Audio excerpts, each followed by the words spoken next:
আসসালামু আলাইকুম গাইস। দেখেন কত ছোট গাছ, এটা অনেক ছোট কিন্তু গাছ। গত বছর আম ধরছিল 3টা, আর এবার দেখেন কত আম ধরছে একটা করে জোপার মধ্যে।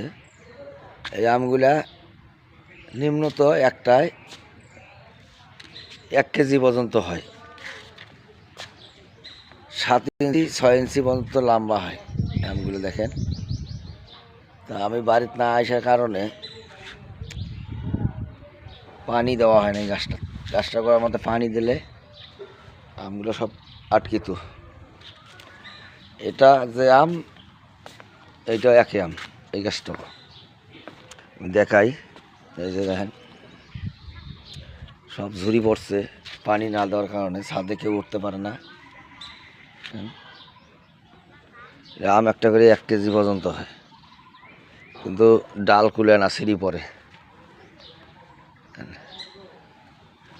এটা আবার গোল হয়, এটা হলো গোল। এটাও 300 গ্রাম পর্যন্ত 400 গ্রাম পর্যন্ত আম হয়।